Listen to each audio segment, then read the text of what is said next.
I'm Jonny Lieberman, and for the last 20 years, I have been professionally reviewing cars. And I've had a lot of fun while I've done it.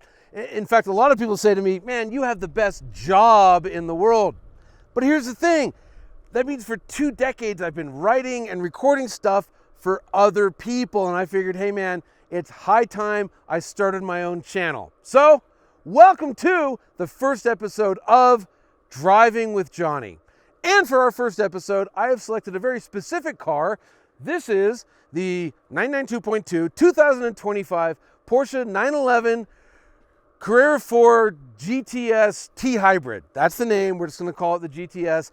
It's a hybrid, and I picked it because what car has had to, or rather been able to, reinvent itself as frequently and successfully as the Porsche 911?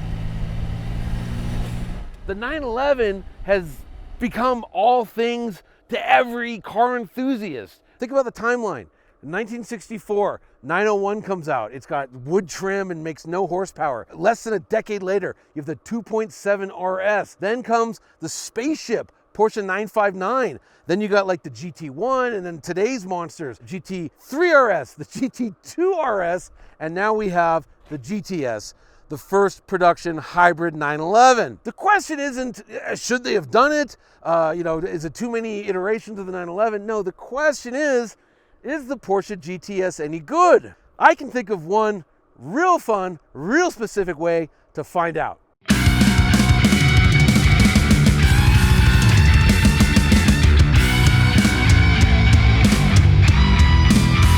Driving with Jonny!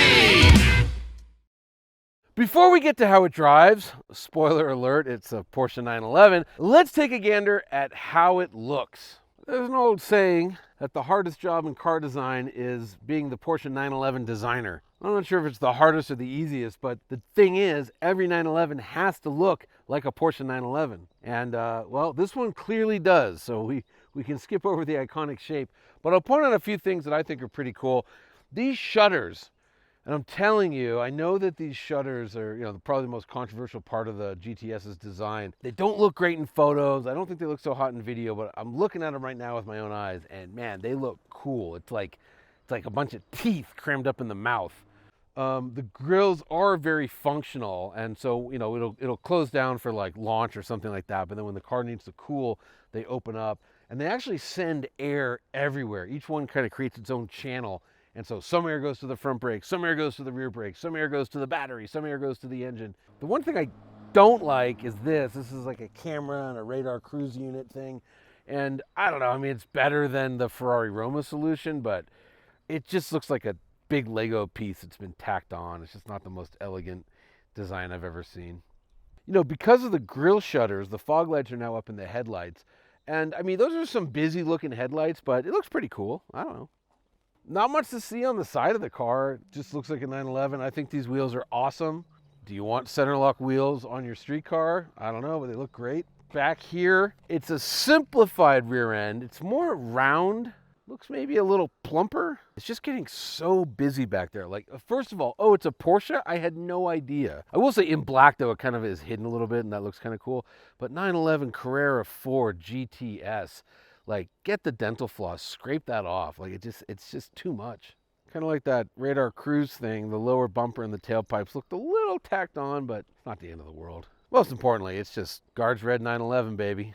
2 things about the digital screen. One is, unlike the 992.1, which did have an analog tack, now that it's fully digital, you can see the whole thing through the steering wheel, which I think is really cool. But more importantly, one of the 7 options you have for the digital screen is a clocked tachometer. What does that mean? It means instead of red line being like over here, actually from your perspective, down here as it winds over, red line is now straight up, actually close to straight up. 7,000 is straight up. Red line's about 7,400, it's a little bit more over, but it's right in your line of sight, so you're not looking down as you're driving real fast. I would just have it like that. I think it's super cool. So, I guess we should talk about power, because this thing has a lot of it. 532 horsepower, 479 pound-feet of torque. Not that long ago, 532 horsepower is what a Porsche Turbo made. I think the 997 was making around there. And remember too, not only is it 479 pound-feet of torque, but some of that torque is electric torque from the hybrid motor. So it's just really punchy, especially just right when you get on it. Also, in terms of acceleration, check this out. This thing will hit 60 miles an hour in 2.6 seconds. And I know that 0 to 60 times are meaningless, but consider this for one moment. Remember the Porsche 918 Spider from 10 years ago? That hit 60 miles an hour in 2.4 seconds. So that was a hypercar, legit, big V8, all-wheel drive. This is, it's all-wheel drive, but it's a flat six with a much smaller hybrid motor, and it's 0.2 of a second slower than a 918. It's incredible. The engine's really interesting. So what Porsche's up against is, what it's called Euro 7. It's a set of standards the EU is imposing, not just for carbon emissions, but also pollutants, NOx, all that kind of stuff. And they realized that their 3-liter twin turbo just wouldn't meet the Euro 7 requirements for making this much power. So what they did was they made it bigger. It grew from 3 to 3.6 liters, and instead of 2 turbochargers, now it has 1, and it's actually an electric turbocharger powered by the battery, the hybrid's battery, and it spools at 120,000 RPM. And so when you're in Sport Plus, it literally electronically eliminates lag. The turbo's just spinning. Plus, if you're like in sport mode and the turbo's allowed to decelerate, the winding down, that'll actually send energy back to the battery. But don't worry, this engine produces tons of juice. It keeps the battery nice and charged the whole time you're driving. The crazy thing about the GTS is you just have no idea it's a hybrid. I mean, I don't like the badge that says T-Hybrid, but you kind of need it, otherwise you just think you're in a regular 911.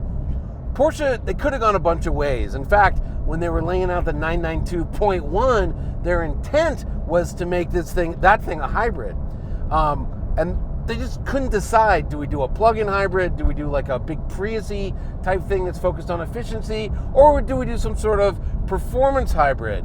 And they couldn't make up their mind, and the 992.1 went into production as just a regular 911. However, if you were to look at the PDK's bell housing, there's a big space where a pancake motor, an electric motor, would have fit. It was just a big blank space because this thing didn't grow from point 1 to point 2. They had to fit a motor somewhere. Anyways, they decided on a performance hybrid. So some people say, oh, it's kind of like a Prius. This car has as much in common with a Prius as I do with like a runway model. Actually, honestly, I'm probably closer to a runway model than the GTS is to a Prius. I mean, look at me. No, but seriously, this car, you just think you're in a really fast sports car. And you know why? Because you're just in a really fast sports car. It is just, I mean, look, the latest Porsche 911 GTS handles great up in the canyons. Also, we found a fork in the kitchen. Can you believe it? It's just, this is what Porsche does so well. They make cars that are great to drive in environments like this. And it's just, not that I had any doubt, but when I went on the launch of this car in Spain, they stuck us on the road in the Cabrio and the Targa. And they were okay. And then we were in the coupes on the track, and they were awesome. But you're on a racetrack. Everything's awesome on a racetrack. And we were, not really being conspiracy theorists, but sort of like, did they hide the coupes from us? No, they didn't. They just didn't have enough time.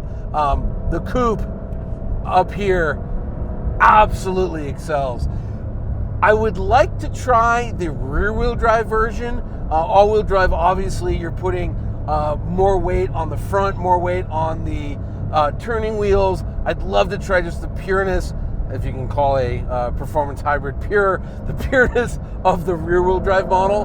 But we do get that added woohoo acceleration from the all-wheel drive GTS 4 or whatever the crazy long badge on the back says.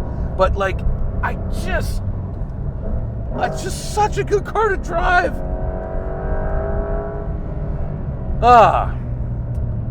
Then there's the price, which it ain't cheap. Base price is like 166,000, and I think they raised it since then. Plus we got tariffs coming. I think as it sits, this one is $205,000. That used to be Porsche Turbo S money. Now, this does give you Porsche Turbo S performance, but still, for a GTS, that's just so much money. And I think the question becomes, is it really worth it? The money. So I looked it up, and Carrera 4 GTS starts at over $172,000. This gorgeous Guards Red example here, more than $206,000. And I know what you're thinking. That's crazy. That's Porsche turbo money. And it used to be, because there's a new turbo coming and Lord knows what that's going to cost. But think about it for a second. Because of the hybrid system in a straight line, this offers Porsche turbo performance. But since it's a GTS, it's built for handling, so it drives better. It's a better sports car than a turbo, and it's basically as quick. And as much as I hate to say anything that costs over $2 billion is a value, is a good value, this thing just sort of is. The only thing I'd really change, the door handles. They're horrible, Porsche. You gotta fix the door handles. Other than that, well done, very well done indeed, hybrid and all. And with that, we've come to the conclusion of the very first episode of Driving with Jonny. I hope you loved it. I hope you're ready for a lot more. If you want to help us out, go ahead and hit like, subscribe, share, ring the bell, leave a comment, do all the things, and we'll see you again real soon.